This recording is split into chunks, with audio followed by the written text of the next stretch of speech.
This podcast is sponsored by nobody. Hey dudes, welcome to Splat from the Past, the only 80s themed horror and sci-fi show where things can get totally radical. Now, I am so fucking excited for today's guest. She's been on my bucket list since day one, and she was a huge part of my childhood. And I am talking about the multi-talented, the dynamic Ann Magnuson. Yes, a lot of you know her as Frankie Stone in the classic Susan Seidelman romantic comedy Making Mr. Right, which was a huge staple in my house when I was a kid. But she's had this huge career. I mean, she was part of the late 70s, early 80s New York punk and art scene, with Club 57, which she ran. She was creating content long before anybody was. And she was a performance artist who played various characters in this little 15-minute short she did for TV called Made for TV, and then she did a half-hour Cinemax comedy sketch special called Vandemonium. And then she's just had this amazing career in movies. She got to share a scene with her idol David Bowie in The Hunger. She got to work with Larry Cohen in Perfect Strangers. She was on Anything But Love, the sitcom with Richard Lewis. She got to seduce River Phoenix on screen in Night in the Life of Jimmy Reardon. She had multiple arms in Cabin Boy. I mean, she's had all these great things happen to her in her career, and we're going to talk about all that stuff today. And she's got this event coming up called the Black and White Ball. Not too clear of where it is yet, but it's on Sunday, July 16th. And it ties into her Club 57 days, obviously. And so this is going to be a great conversation today. And it's been a while coming, but she's going to be calling me soon. And I just can't wait. I am just so friggin' lucky with the people I get and the people I idolize coming on here. So yeah, here is my interview with Ann Magnuson.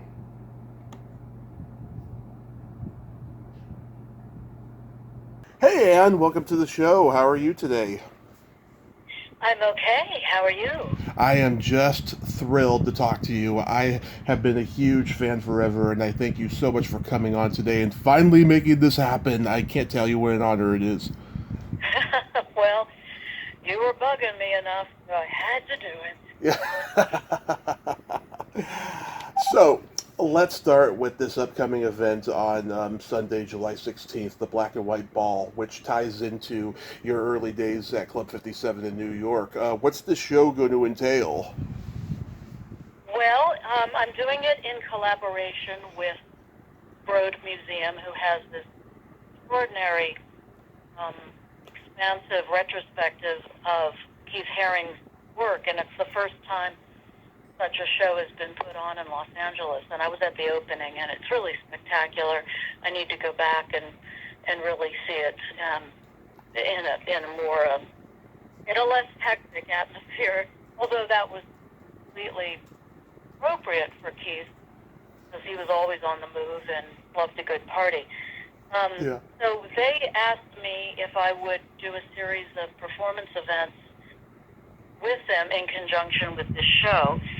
And I had been asked by Stanley Strakaki, who started Club 57, to create an informal group called the Club 57 Society. And I thought, well, this is the perfect opportunity to launch that in order to keep the legacy going and the memory alive, particularly of all the people who we've lost over the decades, and particularly to AIDS.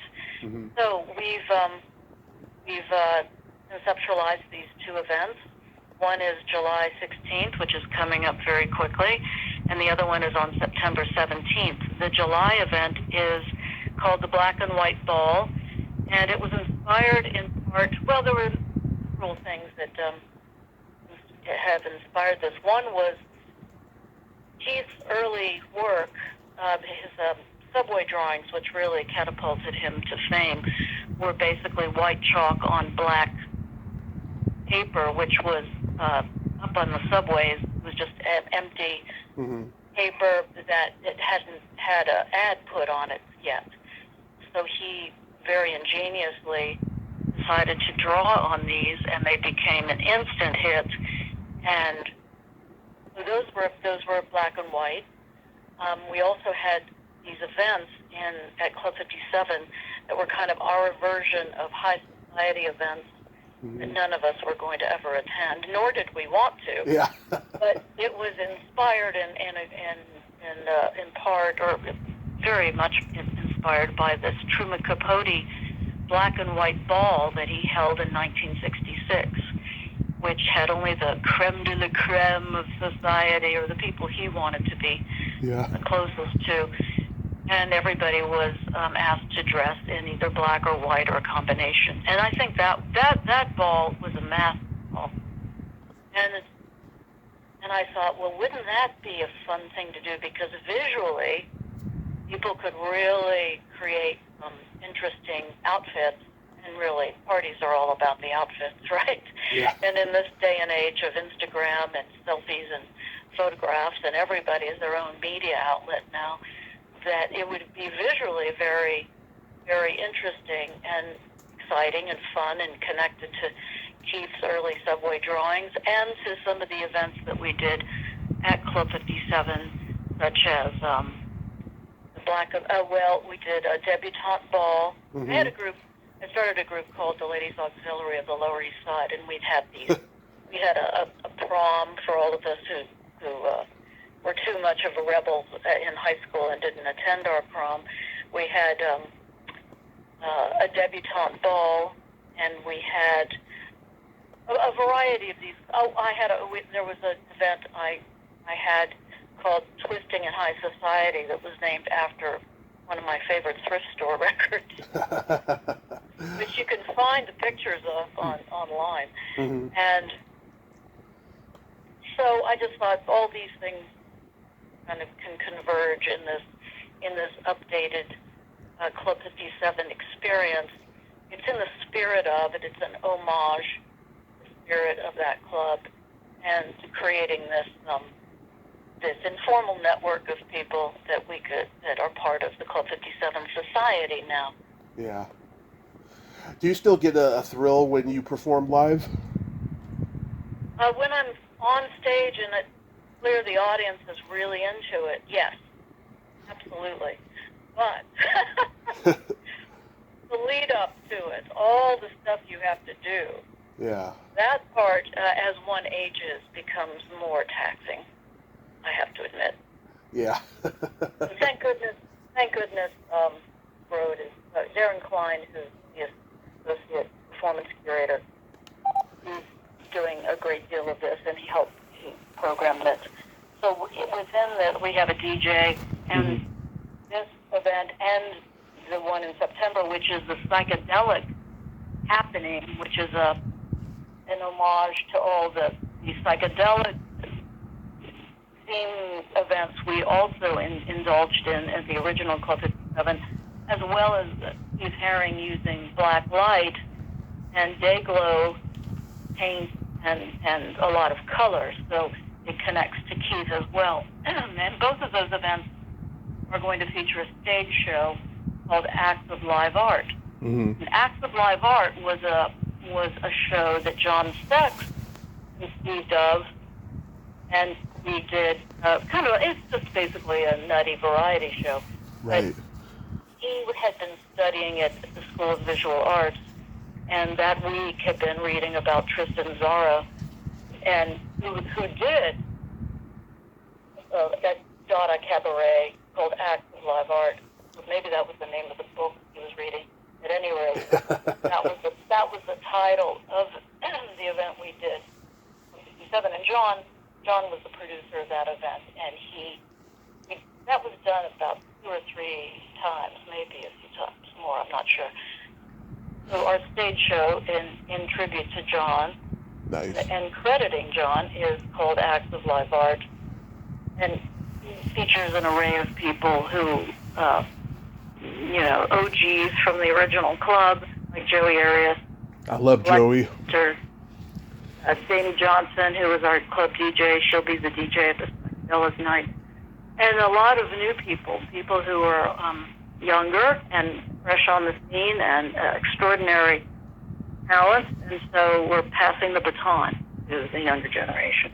Oh, that is so wonderful. That is so wonderful. Yeah, I mean, you were creating content long before the internet and long before anybody. You did your own plays, your own music, your own art, and New York was really the place to do it back then. And now New York is changed. Yes, I rarely go there. Mm-hmm. Had to give up my rent-controlled apartment in rent stabilized. I had it for 26 years, but they finally caught up to me. Well, the building was sold, and the developers wanted to get everybody out who had cheap rent. Yeah.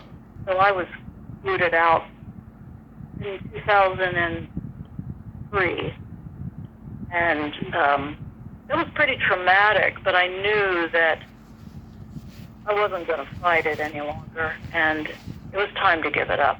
So I don't really go back there much. I do occasionally, and I certainly still have friends there. But yes, it's changed so dramatically. You have to have a lot of money to be there. It's not a conducive environment for experimentation. And when we were there, nobody else wanted to be there. It was very downtrodden, crime-ridden. The rents were cheap. You could live on $5 a day, and everything you wanted, all your fashions, all the home furnishings were all in the thrift stores for ridiculously cheap prices. It was all very, very manageable and very doable. You did not have to work 3 or 4 or 5 jobs or have side hustles. We had side hustles, but those were kind of voluntary. Right.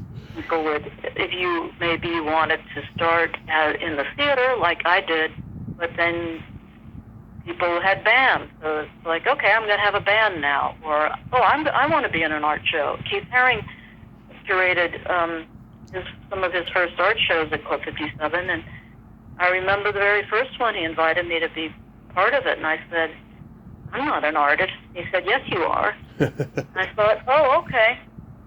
Yeah. So I actually found a drawing. My mother kept everything, and I've kept everything. My archives are ridiculous. It's like an episode of Hipster Hoarders. One day I've got to find the right place to take all this stuff. Yeah. My husband's begging me, don't leave me with this stuff. Yeah, you gotta preserve it somehow. Yeah. So, yeah, I mean, I had to save all of it because I just went digging through stuff in storage to find my Edie Sedgwick wig and the props and all the things that I need for July 16th, because Joey Arias and I are going to reprise our Andy Warhol Edie Sedgwick act. Oh. And that's going to be pretty nutty. Yeah. The whole thing's going to be nutty, and I hope to God I can get through it all. I'm going to have to give myself a B12 shot. Yeah. Or a very large Vente, what do they call the really hardcore coffees that keep you going? Yeah, I tell Joey I said hi. I loved having him as a guest a few years ago. He's the best. He is. Well, he is. So I love both Made for TV and Vandemonium. I used to rent that tape when I was a kid. How did you conceive of those? Well, Made for TV, Tom Rubin we're going to be showing some of his videos, and we're going to show the one that made me really introduce me to what Tom's work was about.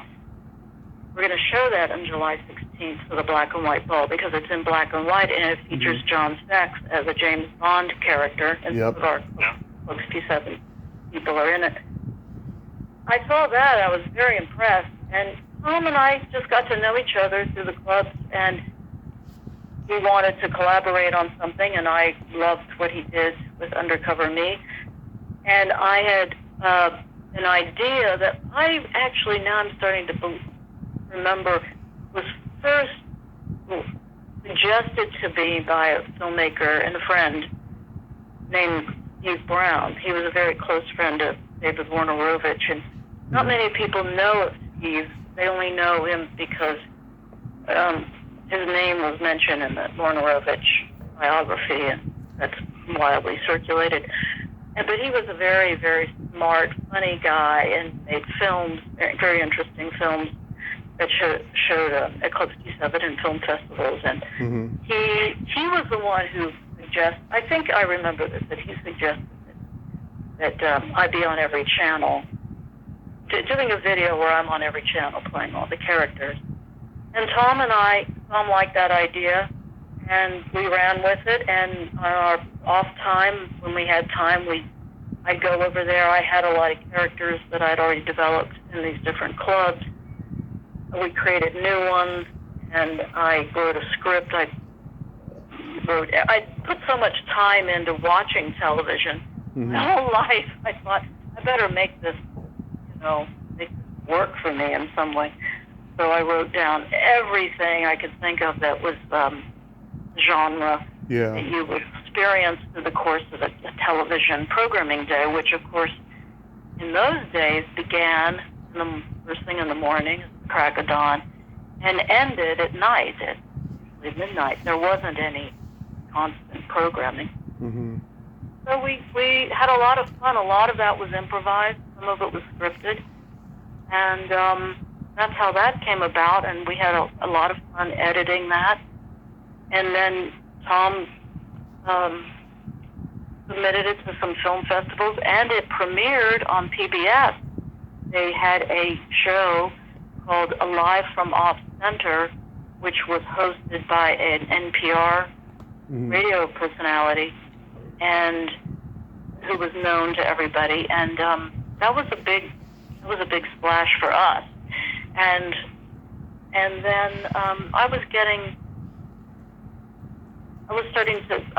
some indie films. I did some with Beth and Scott B, and one Sleepwalk with Sarah Driver and Jim Jarmusch shot that.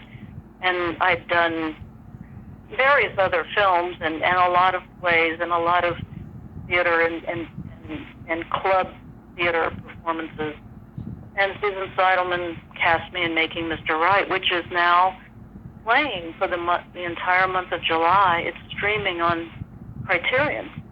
I know, I love that movie. I've been watching it since I was literally 5. I just thought it was the coolest movie back then. Well, that's nice. Always nice to hear. It didn't get a big audience at the time, but many people since then saw it on cable, and it's got a nice, healthy following, and that makes me feel really good. I watched it last year because Susan and I did the commentary for the new Blu-ray DVD, and I thought it was really charming and very I enjoyed it. And so out of the strength of that and some other stuff, I got this Cinemax comedy experiment deal, and I did Pandemonium for that. And that one really ruffled the feathers of the mainstream critics. Some of them people hated it so much for ridiculous reasons, but a lot of people loved it. And years later, I ended up having lunch with a brother and sister who I had just done a audio book for the brother, who was a writer. And the first thing they went on and on about how much they loved Pandemonium. And it really was such a confidence builder, because I thought, so many people didn't like that. And they loved it. And they just went on. And they said, we watched it all the time in North Carolina. And that brother and sister were Amy and David Sedaris. Yeah. And I thought, okay, I was doing something right. Yeah. At the time, the mainstream world was so damn square. It really kind of is. I mean, nothing has changed all that much. But there wasn't anything like the internet where people could do their own thing and just take crazy risks. That was what was nice about downtown New York, is that for a while there, nobody was paying attention to anything you were doing.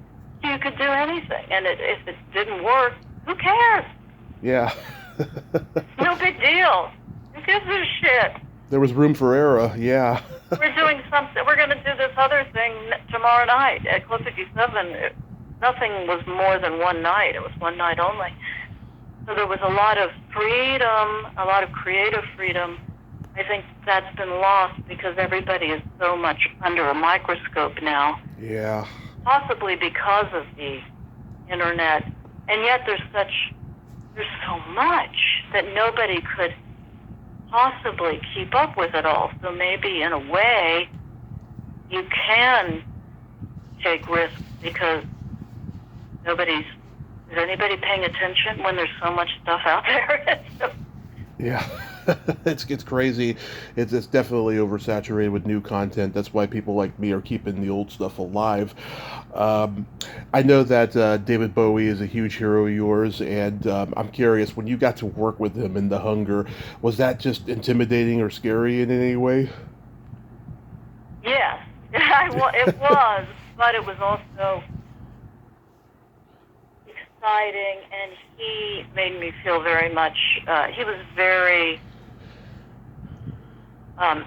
it was the first days of shooting. My scenes were the first days they shot any of it. So the level of excitement and anticipation, particularly from him, was very, very high. So it was such a positive vibe, and he was,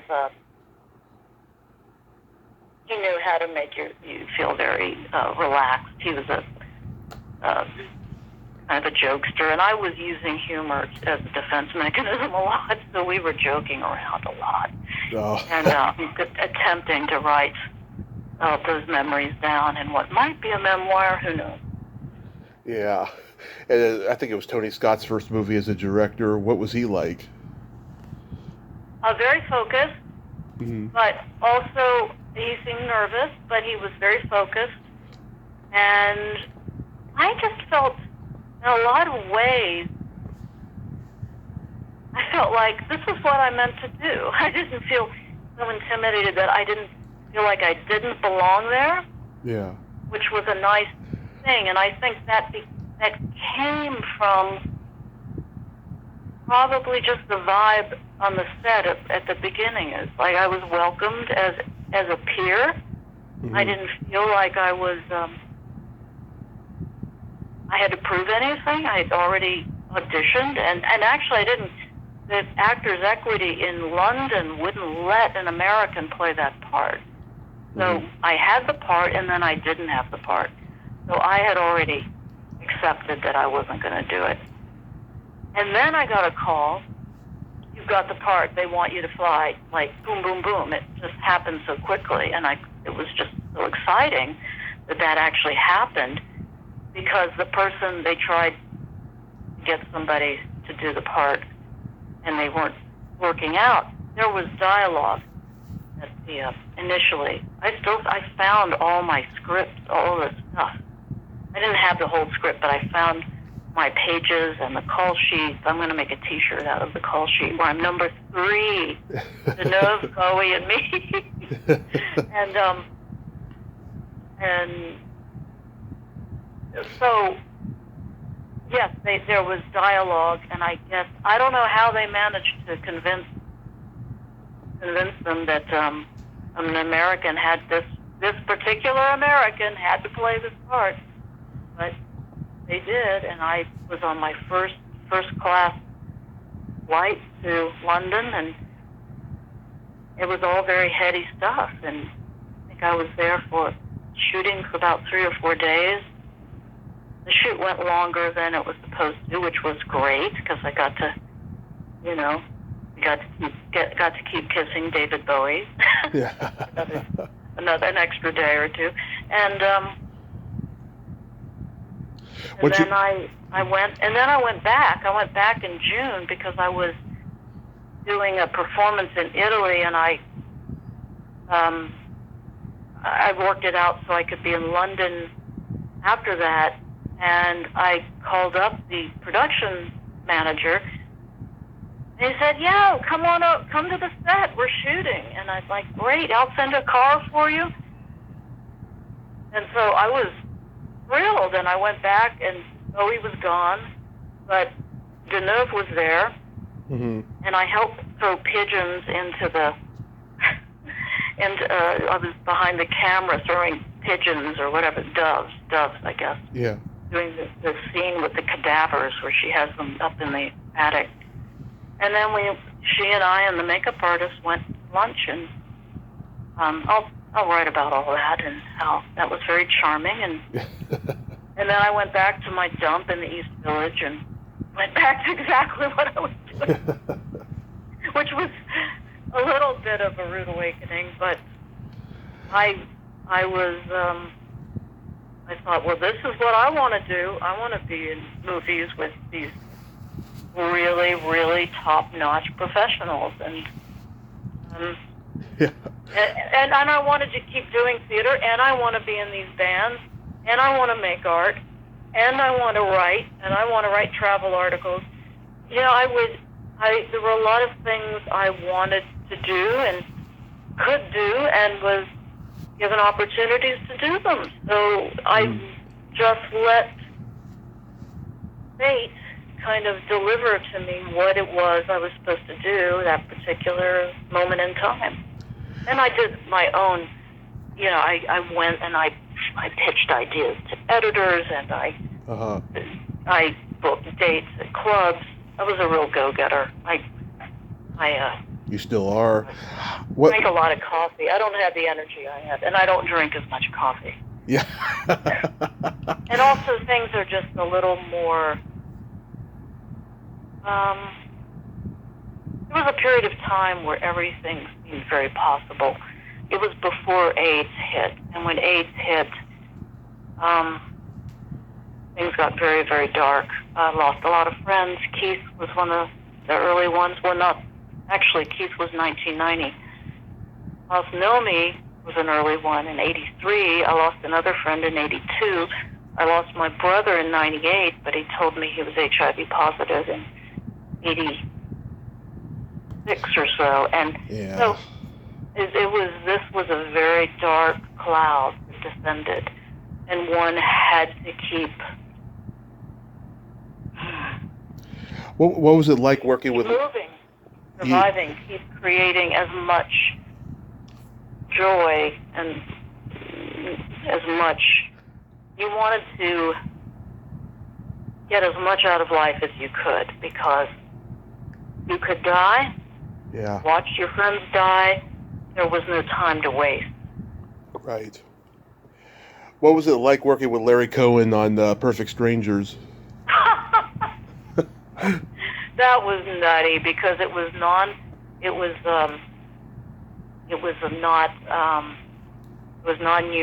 Mm-hmm. Of course, I didn't get into the union until, well, Desperately Seeking Susan got me into SAG. Yeah. I don't know if it was before. It's probably, when was Perfect Strangers? 84. 80 what? 84. Okay, that was before, yeah. Non-union. He allowed improvisation. There was a thing where we had to, if anybody asked, we were at NYU Student Film, everything was guerrilla. It was major guerrilla filmmaking, which, that was nothing. That was just the way I thought everything was done. I mean, The Hunger wasn't, but guerrilla filmmaking wasn't any different than a lot of the guerrilla theater making and the guerrilla band music making and all this. It was all done on a shoestring budget or no budget whatsoever. And it was fast. Mm-hmm. Fast. Bing, bang, boom. I liked that. I liked that he knew what he wanted. One thing that really freaked me out, he wanted to shoot us. I was like, and you know, it was like riddled with tropes and cliches. I was like the angry feminist. I'm going to kill all the men. Yeah. I didn't really think about it. I just thought, yeah, whatever. I didn't care, you know. Mm-hmm. Because I'm doing 500 different characters that year in different venues and different manifestations. This is just one of many. But he wanted all of us to be part of this very important feminist march called Take Back the Night. Mm-hmm. And so we were gathered there in our costumes and as the characters. It was in the West Village, and here comes you could hear them first, and they come around the corner, and we were supposed to join the march with the cameras rolling, like hidden cameras, while we were like part of the feminist march, like, yeah. And I thought, I don't know about this. I don't think this doesn't feel so good to do, but you're in the middle of it, and you're like, you do it, and that was it, So, Yeah. He was out there, and but focused, and he knew how to get the shots, but he did not care about it, what anybody thought. Let's put it that way. I met Larry at one of his last horror conventions, and by that point, he was so bitter you couldn't even give him a compliment. Like I was telling him how much I loved his work, and he just told me to shut up. Oh God, really? You see, that's something I never want to become, because it's all, you know what? I mean, it's just all kind of an illusion anyway, in a way that who knows what it is, but it's just about gratitude, and you got to find the gratitude in everything, because we could be, I could have died so many times, if not from AIDS, from all this the danger that was in the world, particularly for a woman in the 70s and 80s, particularly down there. I've said this many times. I would never have let a daughter of mine down there. Yeah. And not paying attention. But the parents of my generation, my parents' generation, didn't really pay attention. Once you were 18, or even for the boys, there were a lot of boys. Once they were 15, boom. Yeah. Do anything. They were gone. They could do whatever they wanted. And that was just the old way of doing it. But young women need more protection. You really do. Yes, I totally agree. So before we get further with Making Mr. Right, I want to mention I love Desperately Seeking Susan. I think not only is it the most important movie of the 80s, I think it should be in the Library of Congress. It's so damn good. And didn't you audition for Ann Carlisle's part originally? I auditioned for Anna Thompson's part, the friend. Oh, okay. Susan said she had the audition tapes. She found them, but they were so marred, they were so degraded, that all she could do was pull a few stills. So she sent me some stills of the audition tape with me and Madonna that I was going to post. I'll post it sometime in July. I was thinking about posting it when Madonna's tour started, but I guess that's been postponed. Yeah. But that was, yes, I auditioned for that and didn't get that, but I got this part of The Cigarette Girl, which she let me improvise, make up my own lines, and which there weren't many of them, but there were a whole lot more, but those got whittled down to just what you see. But I was able to, I talked to the costume designer, Santa LaQuasta, who's a brilliant Broadway scenic and costume designer. It was very exciting that he was working on that. And I said, I'd like to wear Louise Brooks' black wig. Mm-hmm. Love it. And then he said, and I found this old majorette or band uniform that I thought I would give you as a cigarette girl with a little pillbox hat, and you have a mini skirt. I said, I love it. So that's the way I like to work. Ideally, that's the way you want to work in films, where you are collaborating and you're creating the character with the other people in the departments. And you're not always given that opportunity. Yeah. So did Susan want you for Frankie Stone like right away? No, there was an audition process. I auditioned for the Glenn Headley part, which was the friend again, and that's the one I wanted. I could easily see you in that part as well. I really wanted to play goofy. I like goofy characters, but she wanted. Then I thought. Then when she called me in to read for Frankie, I thought, wow, that's bizarre. I thought, oh no way I'll ever get this, because I walked.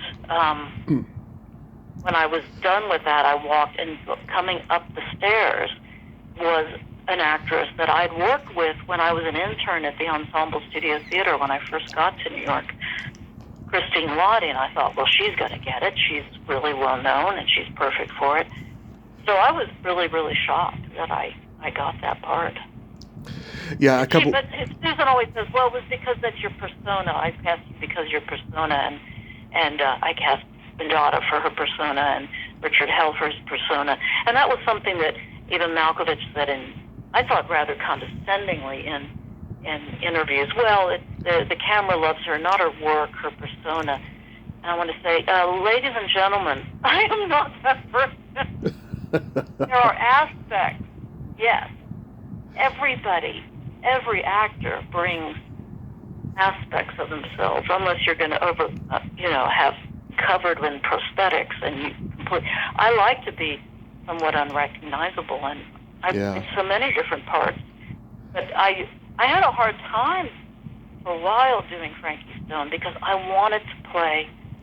I liked character roles. I liked, and she just sort of wanted to be some version of what she thought I was. Mm-hmm. And so I was finding that, but I had to tone my own personality down considerably. Yeah.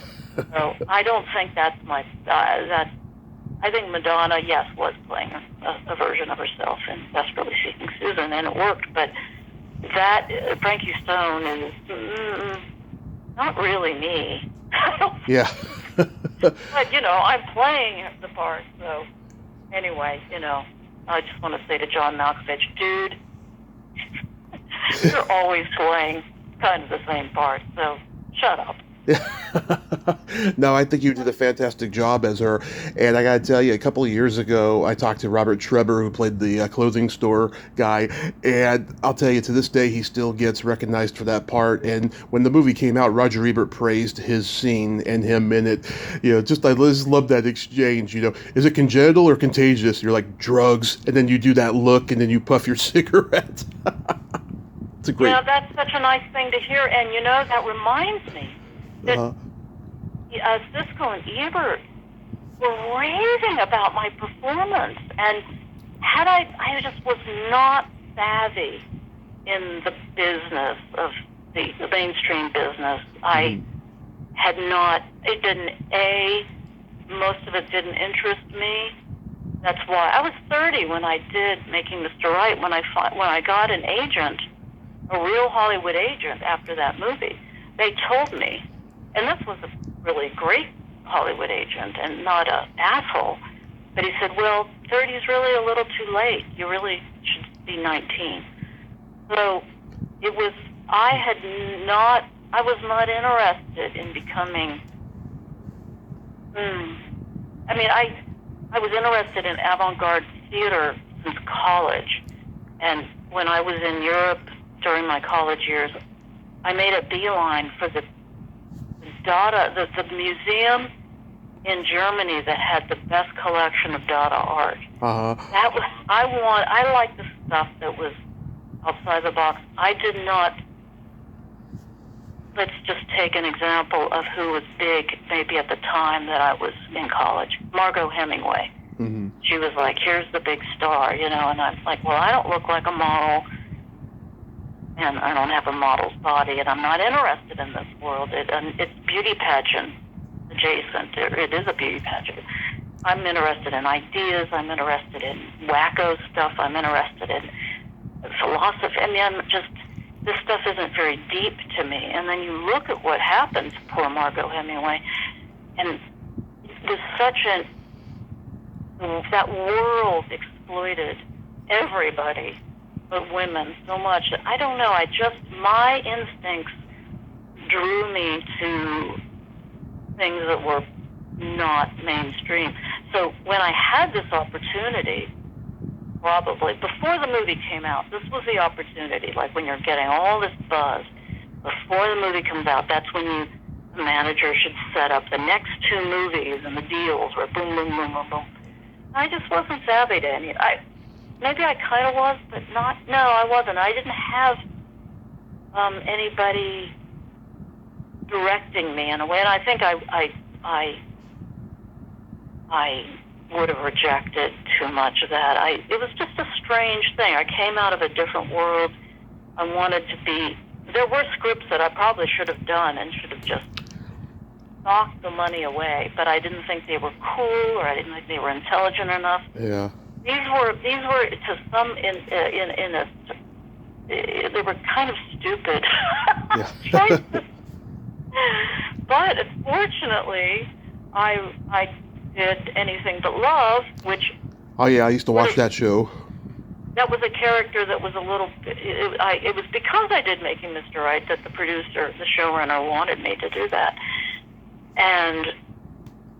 But because that character, they allowed me to be more collaborative with them in creating the character, because I said, I want to help create this character. And I sent them reams of notes of things for the writers, for dialogue, for things I'd already been working with magazines on different articles, as a writer, for travel writing, for essays, for all kinds of things, because I was also studied journalism and was the editor of my high school newspaper. I was interested in all that kind of stuff, as well as I wasn't going to be just an actress. There's no way, like Patti Smith was more who I wanted to, or Isadora Duncan, these female artists who had their own vision and their own agency. And working at Ensemble Studio Theater, watching, and I was the assistant to the artistic director, so I was privy to all these conversations being had about the actors, and I thought, there's no way I'm going to ever let myself be that weak. You're in such a subservient position. Please cast me. Of course, I got bamboozled into being one of those people from time to time. When I was a kid, I would imitate anything, and the scene where Ulysses is massaging Frankie's foot on his chin, I tried that when I was 5 with my grandmother's friend, and she basically gave me the same talk that you gave Ulysses. Oh my God, that's so cute. I love it. Oh yeah, I was always doing stuff like that when I was a kid. No, I love that. I've also heard that people saw the movie as a kid or as a teenager. Yeah. And I guess it ran a lot on the Romance Channel or something. HBO played it a lot. Television, because the movie state had such a life, and then it got this whole new audience that has built up over the years. I'm not saying it's not of the Star Wars size, but it's an audience, and it's a worthy audience, and it makes me feel very, very happy that to have lived through this and through everything, and to know that some of these things that maybe at the time didn't set the world on fire have their place, and they have value, and that's important. It's still know about all sorts of things. It still holds up. Yeah, I mean, it still holds up. And we just lost Ben Masters recently. I thought he was a very underrated actor. What was he like to work with? I adored him. He got me through that whole shoot. Mm-hmm. He was great. And I came across some pictures of us. I'm going to post those. I'm going to do a whole bunch of Making Mr. Right posts on Instagram and Facebook and I've got a whole bunch of him. And I was going to do that after I didn't know he had passed away, and it upset me deeply because I kind of wanted to, with the movie coming back out to some degree, getting a little bit of recognition, just a little bit. And maybe there could be a reconnection online and say, hey, I just loved working with you. And so I was crushed, and I was going to do this post, RIP post for Ben. And then Lisa Marie Presley died, and I just became like, I'll do things on social media, and then there'll be a long chunk where I'm like, I don't want to have anything to do with it. Yeah. I got to be off of that thing for a while. And it's addicting. It really is.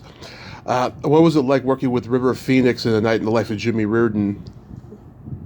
Very, very good. He was a real pro at that age, and but he was so young. I felt very uncomfortable doing those sex scenes with him, the seduction scene. But Bill Richard, who also just passed away not too long ago, was a joy and a pleasure to work with. It was like 4th of July fireworks all the time with him. His enthusiasm for movie making and for this film and for what we were doing and the dynamic. Bill has a whole other edit. Well, the edit isn't quite different, but it's got a completely different soundtrack. And he's on record, and he's on, there's videos of him discussing this, how this scene played out, and with the music, and the studio then took the film. It didn't take it away from him as much as they changed it because they wanted to skew it as a teen comedy. Mm-hmm. It's not. It's this adult reflection looking back on a coming-of-age story where Bill is narrating it. You've got an adult voice telling the story, and you've got this score by Elmer Bernstein. Mm-hmm. Yeah. It gives us the whole other sense of gravitas that they stripped that away and put teen music on it and sold it as a 80s teen Corey Feldman kind of comedy. Yeah. It wasn't that at all. So that was a bit of a disappointment. But you wait long enough, and then Bill's version, he had a screening of it, and it does change it considerably. The edit's not that different, but the music changes the whole tone. Mm-hmm. And when we were doing it, I said to Bill, God, he's just so damn young. And he said, hey, when this happened, I was 15 and she was 38. Yeah. Okay, well, he's 16 and I'm 30. I guess that makes it a little less weird. Yeah. But we got along really well, and he was a sweet kid, you know? He was a sweet kid. I always thought then after the movie and watching him become such a huge hot commodity, and then starting to hang out with the Viper Room set, I thought, I always thought he would have been better suited to go trekking in Nepal. Yeah, it's sad. He should have at least 2 Academy Awards by now and still alive. Well, I knew Heath Ledger too, and he should still be alive. So it's very, it's funny because I devoured. I love memoirs. I love history. My dad was a big history buff. Mm-hmm. I subscribed to History magazine. I was just reading stuff this morning about Sumer and the Mayans and then the Civil War, and I love all that stuff. And I also got obsessed in high school with Dorothy and Lillian Gish and Isadora Duncan. But yeah. PBS was playing these silent films. They played Orphans of the Storm all the time, so I got really interested in that. And I read biographies by them. By Miriam Cooper. She worked with D.W. Griffith. Mm-hmm.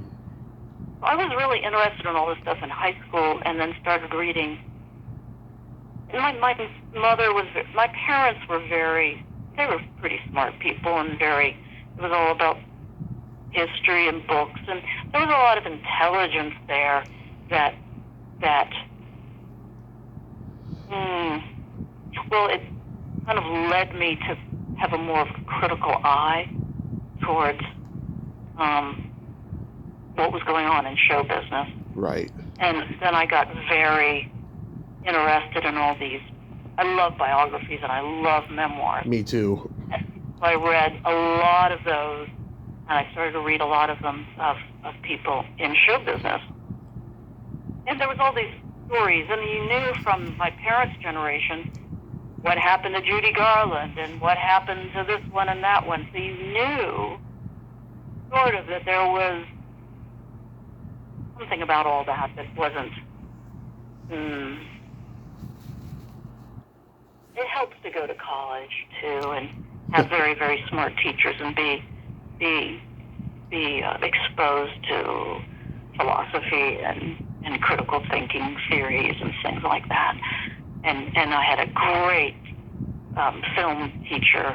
He was also taught theater history, and I loved his classes. Were so much fun, and he just made history so much fun, and exposed us to incredible films really early on. So I was, exposed to Kurosawa and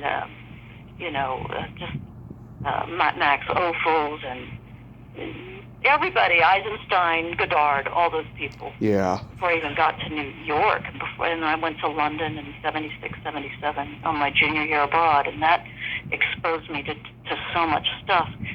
So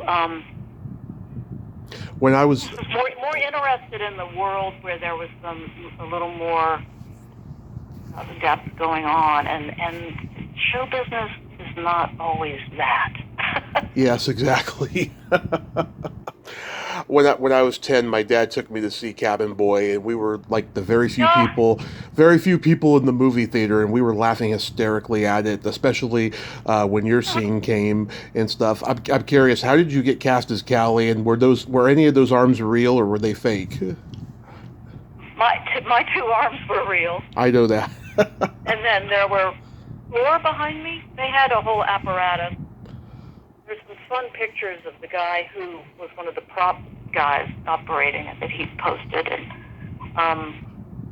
I've got some pictures somewhere. That I met Adam Resnick, because I worked with Adam Rifkin too. So Adam Resnick, because I really wanted that part, and I think that he originally wanted Susan Sarandon for it, but thank God he couldn't get her. Yeah. He got me. So.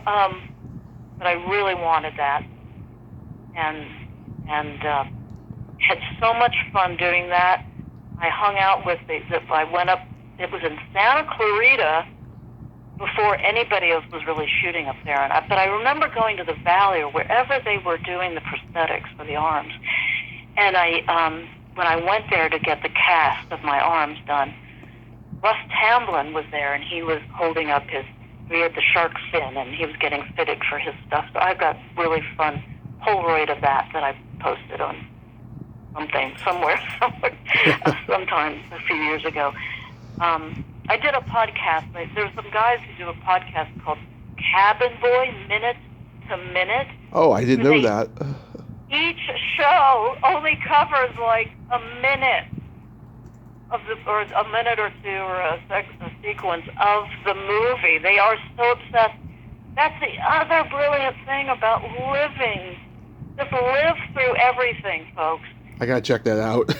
Just survive long enough, and the things that were like Cabin Boy was so maligned. The Hunger was maligned by critics. Mm-hmm. You wait long enough, and it becomes the audience, the people who love it. They start to appear because they loved it as kids or whatever. These things make an impact, and that you see that more in the internet world, because you can find if there's niches, there's bazillions of niches, maybe too many. Back then, there was the mainstream media,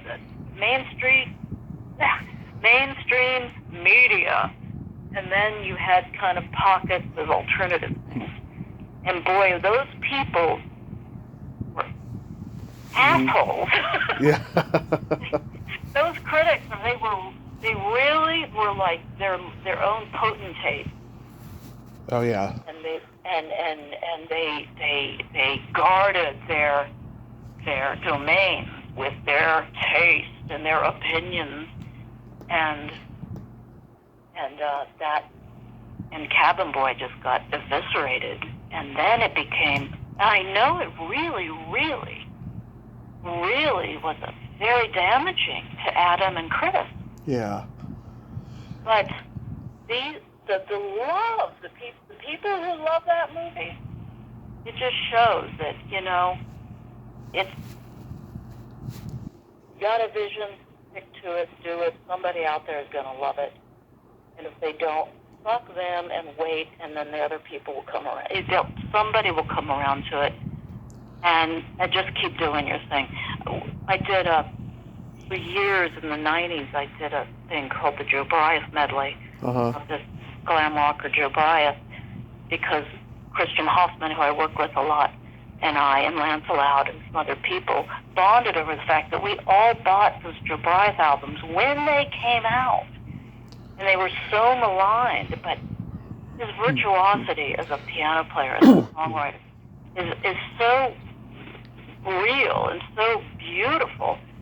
And then it turns out Morrissey was a big fan of his. And so we did this medley about Joe Bryant, using his music and the stories we had heard from people that I had heard and Christian knew from people who knew him. So we told his story as a Jungian hero's journey of somebody who was so immensely talented, was sucked up by a hype machine, destroyed by it, and crashed. But now we're giving him life, we're giving him love, we're resurrecting him. This is the myth of all our lives, is the hero's journey. I'm so into Carl Jung and that concept, and it played out in the earliest mythologies. It is the story of the human life. The individual is going through this, you go on a journey called life. You go through all these trials and tribulations. You are often destroyed by something. Who knows what it can be, whatever. It whittles you down to nothing. Yes. You want to die. Many people kill themselves because of this. But this is where Carl Jung says, this is the point where you open up a bottle of champagne, because you let go, now you can let go of your provisional self, the part that was programmed to think you needed to be this particular thing that isn't ringing true to who your false self is. So now this is the opportunity to burn all that off. And now rise like the phoenix from the ashes and be this creature that you were at birth, that you were happy, joyous, and free, but you've let go of all these defense mechanisms, all this programming, all this crap, that you're twisting yourself into a pretzel to be the thing you think other people will like, so you can get love. And then if you're lucky, something happens in your life where that's destroyed, you slay the monster, and you get the golden fleece, which is, according to Jung, the connection to the self, the connection to the thing that gave you life. And now you can proceed, in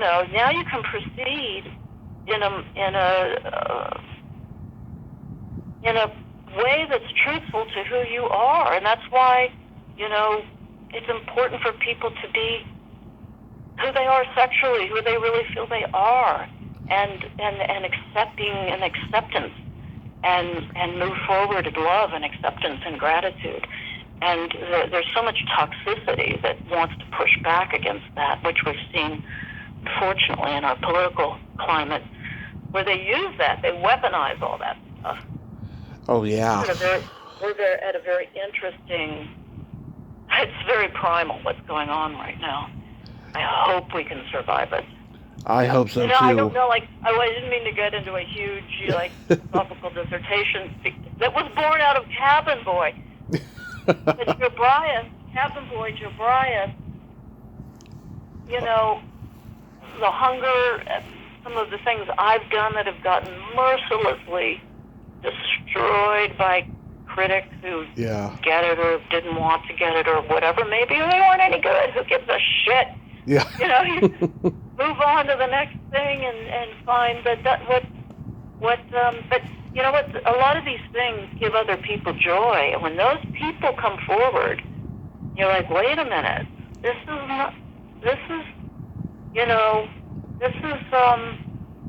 is important to know that other people and what their opinions are of you, whether they're good or bad, is not the higher power. That's not what's guiding us here. And don't take it too seriously, but we'll keep moving on. Right. And real quick, when I was a teenage naughty boy, I used to watch Shock Video turn on TV on HBO, and that's God. That's where my love for kinks and fetishes began. How did you get that gig, and what was it about it that appealed to you? A love for what? I'm sorry? Wait, what? Your love for what? For kinks and fetishes. Oh, kinks and fetishes. Because Fenton Bailey and Randy Barbado have World of Wonder. They asked me to be do a voiceover. So it was an HBO thing. It was a gig, it was a voiceover gig. And it was fun at the beginning, but I found that it got progressively more pornographic, and then I didn't want to do it anymore. Yeah, I mean, what I loved about the show is that it showed how open-minded and free-spirited people are in Europe and Asia publicly, whereas here in America, we are open-minded and free-spirited, but privately and then publicly we're prudish. Yeah, well, that's our puritanical upbringing, but... it's, you know what? When I did that, there was a long stretch of time where, and a lot of it was because of AIDS, I didn't really, I used to have this thing, and it was borrowed from the 1st Airborne, do it all and let God sort it out. Yeah. So I was like, oh, this is a great gig, it pays well, sure, ha ha ha, but then the last one I was watching it thinking, there's stuff in here that I think is exploiting people who didn't really care for it. So that was the last time I did it. Who knows? I mean, I just think that's a deeper conversation to have.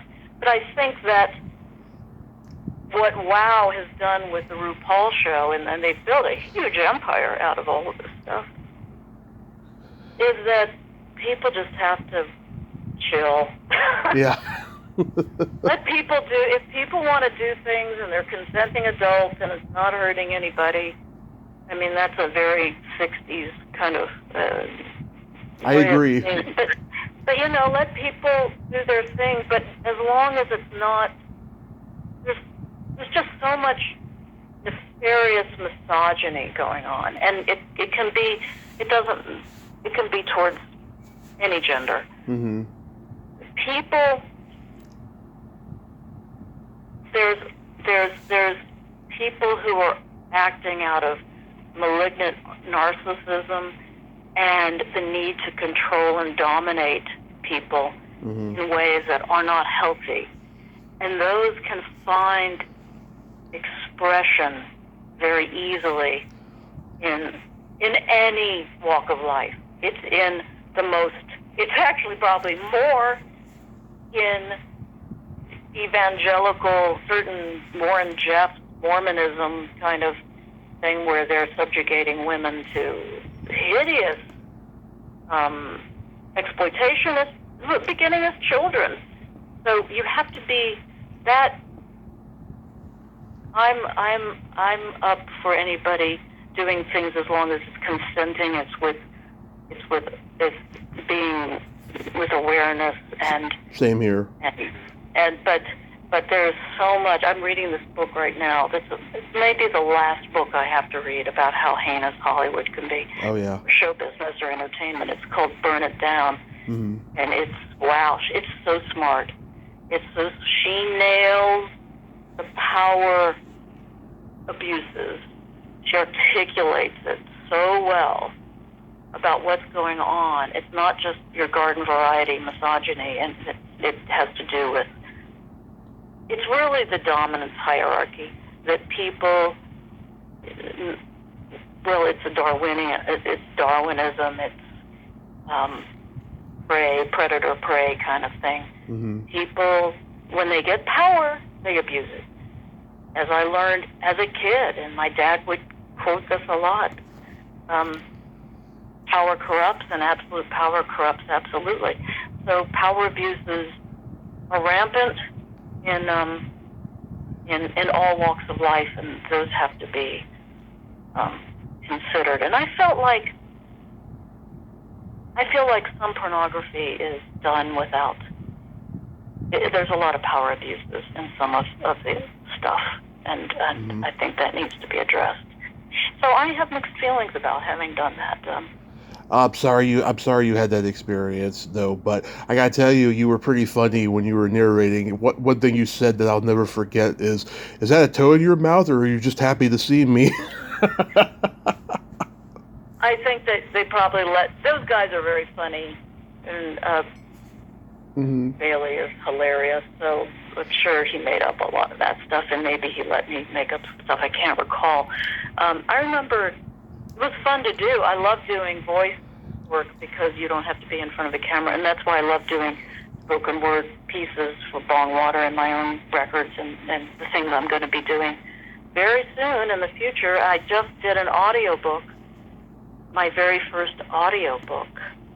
Mm-hmm. I don't know if I'm supposed to talk about it, but it was really fun to do, a lot of work. It's a memoir by a jazz singer, Mm-hmm. and I think it's some of the best, quote unquote, acting I've ever done, because this woman's life has so much depth. There's so much going on. I would never have been given a role like this on screen. Mm-hmm. So I'm hoping I can do some more of that stuff in the right context. But I just recorded. I'm going to be doing have a new recording out Mm-hmm. in the next few months. A song called Ghost Cat. I'm from West Virginia, so my West Virginia musicians from the West Virginia Music Hall of Fame have already recorded the track, and we're going to have somebody really, really, really cool putting on a harmonica solo from West Virginia, and he lives in Nashville now, but it hasn't happened yet, so I better not say any more. But I'm going to release that around Halloween, and hopefully have a video. I have artwork of the Ghost Cat and these other West Virginia monsters that are famous in West Virginia, and they might be known to the world at large. Mothman, I think, is very well known. That is so wonderful, and I'm so glad that you still got all these great projects coming up. Real quick, I was curious, what's your favorite Bowie album? Oh, has to be the first one that I loved was Hunky Dory. Yes. But man, Ziggy, and I also love the man who sold the world. Those early ones, really, really love those. I love those too. I also love the Berlin trilogy. Yeah, I really like those, but I don't. I think I like the pop, the ones that are. It's so hard to pick, you know. Yeah, one thing I noticed about him after he did his glam rock phase, he stopped doing ballads and just kept everything upbeat for a long time. I thought that was pretty cool of him. Yeah, he was a very clever guy. No doubt about it. Absolutely. So, Sunday, July 16th at 7 p.m. to midnight. So, where is this located? Oh, I don't have it in front of me. Zebulon. It's in Silver Lake. Okay. It's just before you get on the on-ramp to the 2 to go to Glendale. It's right on the edge of Silver Lake and Frogtown, right near the LA River. Really, really fun venue. It's perfect for this. And we're doing the psychedelic night on September 17th. And then I'm trying to book a date. It looks like it's going to be later this year to celebrate the 40th anniversary of the Hunger, and I'm going to do A Q&A? No, I'm going to do Bowie songs, Bongwater songs, Bauhaus songs. Mm-hmm. It's going to be a live show with clips. I don't need to show the whole movie, but there's somebody somewhere who is talking about having me come for a Q&A and show the whole film around Halloween. So we'll see. You'd think I would have booked all those things, but that, once again, Yeah. I don't have I have an acting manager, but I'm just, after a certain age, it's like, oh my God, Yeah. the hustle is, I just want to, I got to get through these road shows and then do this other thing, and recording Ghost Cat. I'm doing so many things, and it's just me, so it's kind of hard to juggle all this when you're just one person. And then I like a lot of downtime now, so I give myself that. And you are a national treasure. Thank you so much for fulfilling my boyhood dream of conversing with you. Keep creating, have a wonderful summer, and be safe out there. I will indeed. I'm going to keep an eye out. I'm in Joshua Tree now, keeping an eye out for the green Mojave rattlesnakes. We had a pregnant one living under our porch, but it got removed by this rad rattlesnake wrangler named High Desert Danny. You got to check her out. I will certainly check her out. You have a great day and be safe out there. You too. Take care. Thank you. Bye-bye. Bye-bye. Well, there you have it. Ann Magnuson, ain't she a sweetheart? Oh, what a great lady, huh? Oh my God, I just fulfilled another dream. I can't tell you how so emotional I am right now. I got to talk to the one, the only Frankie Stone from Making Mr. Right. Thank you so much, God, my creator. Well, until next time, this is Tommy Throwback Kovac saying there's no shame in living in the past because the present sucks. Later, dudes.